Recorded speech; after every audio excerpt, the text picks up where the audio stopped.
It's your man Beretta. Yo, what's the good word? I'd like to welcome you to this latest episode of The Mind of Beretta.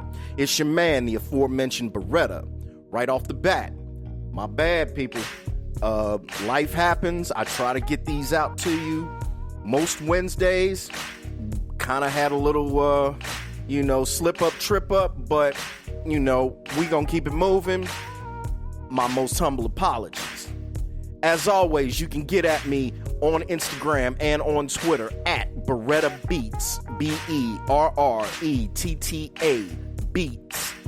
You can also catch this podcast on iTunes. Just search The Mind of Beretta. Once again, The Mind of Beretta. And again, if you know me by my government name, you can also get at me on Facebook. In the house with me is that boy Mel Saturday. Now, let me just tell you right off the bat, he's the one that can tell you everything you need to know about the NBA. I know a little bit, but here's what I do know. Hey, Cavs fans, your team got the brakes beat off of them. It's just as simple as that. Shout out to Mose Almighty. He was the one that let me know right off the bat. His exact quote was, "You still have the Cavs in 6? Yeah, I kind of goofed on that one. But I just looked at it as like, okay, well, number one, let's just get the obvious point out there, okay? The Warriors did have to go out and get Kevin Durant. So, let's see. You got an MVP in Kevin Durant, an MVP in Steph Curry. You have an all-star in Klay Thompson. You have an all-star in Draymond Green. So, according to my third grade math, you got 4 quality all-stars to go up against LeBron James. Really? That's what y'all need? Yeah, okay, whatever. So, all right, so let me give it to you from at least a casual fan's perspective, or should I say this casual fan's perspective. Okay, first off, we're just going to let Game 4 go because that was simply a case of Golden State saying, fuck it, we want to win in front of our fans. So we'll start with Game 1. J.R. Smith, Darren Williams, and Kyle Korver combined for 3 points. Really? Okay, so we'll just call that, again, a bad game. Salute to J.R. Smith. I'm glad to hear that your newborn is doing well, getting bigger. God bless you on that. So we're just going to push you out the way. Darren Williams, this one I'm coming right at you with. Okay, because number one, they brought you to Cleveland to be J.R. Smith's help. Okay, you could have at least showed up. And Kyle Korver, listen, you're the 3-point specialist. You're the one that's like Steph Curry. You can stand out in the middle of a parking lot in Oklahoma City and shoot a damn 3 all the way into Cleveland and hit nothing but net. Nothing. Okay. Game 2. Now, if you want to just look at the stat sheet, those who watched the game, you saw what everybody saw, just a complete and utter domination, okay? But just look at the stat sheet. Bench for the Warriors.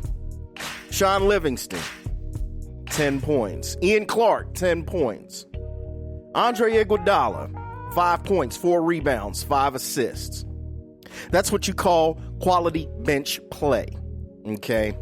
Now, anybody that's even just a small casual fan of the NBA knows that's pretty good numbers for people coming off the bench. So here we are with the Cavs.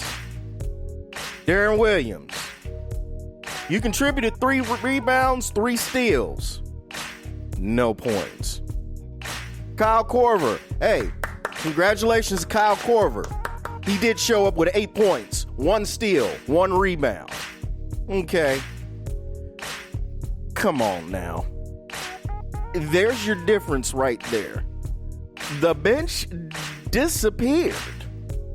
So, why are we even talking about any type of back-to-back run with the Cavaliers if your bench doesn't show up? Okay. Game 3. The Cavs bench combined for a grand total of 10 points. But they did manage to keep it close. So, my humble, not really educated on NBA basketball in this new nigga era, my assessment, Cavs, you're just gonna get washed. Okay? And believe me, I'm a Cavs fan. Not one of those Cavs fans that, decided to become Cavs fans, just because LeBron made that short trek from Akron up to downtown Cleveland on the lake. I mean, I do go back to Craig Elo. I go back to Mark Price. I do go back to Larry Nance. Okay? Brad Daugherty. Hey, I got respect for the Cavs. The Warriors, however, listen, this one meme said it all, and I happened to see this on the gram. It was a picture of the old school Warriors jersey with Latrell Sprewell in it. Wasn't none of y'all fans when he was choking PJ Carlesimo, were you? Okay, so let's just get that out the way right now. From what I see, from the outside looking in, most of y'all that call yourselves Golden State Warrior fans are bandwagon Golden State Warrior fans. Okay? Please, get at me on Instagram. Get at me on Twitter. You know where I'm at if you know me on Facebook. Okay? Show me. Prove to me that you were a fan of the Golden State Warriors when they were shitty. Please do that.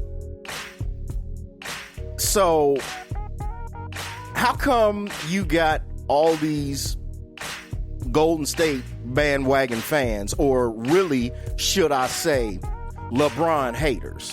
Okay. Now, I know a few dudes that, I mean, literally spit like venom when they start talking about LeBron. I mean, calling them LeBum, calling the Cavaliers the Cheetahleers. I mean, that's just some of them, okay? But listen, I don't hate on folks, for having their feelings and having their opinions, okay? But I do have this one question, okay? Where is this hate for LeBron coming from? I mean, really. Here, you got a young man that went from high school to the NBA when they were trying like hell to make sure black men couldn't do that. Okay? Go back a few years. You have the big ones that you know. Kevin Garnett, Kobe Bryant, Tracy McGrady. Okay? Showing my age a little bit. You had Daryl Dawkins. Okay? You had Rashard Lewis. Okay? Darius Miles, Deshaun Stevenson. The list goes on and on, okay, of players that were drafted right into the NBA right out of high school, okay? Now, LeBron's story is well known, well documented, okay? Why on earth would you hate on that? So you want to hate him on the fact that he made the decision to leave the Cavaliers and go to Miami for a few years. Think about it. He was a free agent, okay? Do yourself a favor. Google the name Kurt Flood. He was one of the first in major sports to what we now know as declare for free agency. He laid the foundation for players today to be able to go to whatever team they choose, whatever city they feel like they want to be in, whatever city they feel like that their spouses would be able to raise their children comfortably in, and the places where they can make the most money. Okay? Listen, LeBron James fulfilled his contract in Cleveland. The man wanted to go to Miami and he wanted to win championships. So he did that. Now, in y'all's defense, the way that the whole decision was played out, I mean, yeah, at this point, the discussion is played out. Okay? But y'all hating on the man because he went to Miami, won him a couple of championships. Yeah, that sounds real stupid, doesn't it? And so he comes back to Cleveland, promises them that he would bring a championship to his home area, his home region. He didn't do it the first year. Y'all gonna hate on him for that. He brought it to Cleveland. He brought that championship back. Y'all wanted to say, oh, the refs gave it to him. The league gave it to him. Okay? They came back from a 3-1 deficit. Y'all got problems with that. Because that just don't make sense, because y'all hatred for LeBron blinds y'all to the point where y'all say some real foul shit. I mean, stupid foul shit. So this year, y'all are really, really just eating it up that the Warriors are just completely washing them the way they are. Okay? Again, Game 4, that was just one of those, look, fuck it, we want to win in front of our fans. So, yeah, y'all, the Warriors, they feel like, yeah, we can let this one go. And y'all still said that the NBA gave it to them, that the refs cheated. Come on now. I mean, damn. For real, I'm really just feeling a way about this, because I don't know if this is just sports rivalry or whatever, or is this something a little deeper? Because again, we already know that we live in a society that, for all intents and purposes, glorifies black hate and promotes images and thoughts of black people hating each other. You know the whole spiel. So I genuinely have to ask that question, because we're not even getting into the stuff that LeBron does off the court in the community. How many children has this man paid to help go to college? Okay. How many people has he helped that the cameras don't catch, or the nosy ass sports talk hosts all around this country talk about? Okay. He's done work for the Boys and Girls Clubs of America, After School All-Stars. I mean, the list goes on. So once again, I ask that question. Where is y'all hatred for LeBron James coming from? I mean, I really, really would like to know. Yeah, so reach out to me. Get at me on Twitter and on Instagram at Beretta Beats, BERRETTA Beats.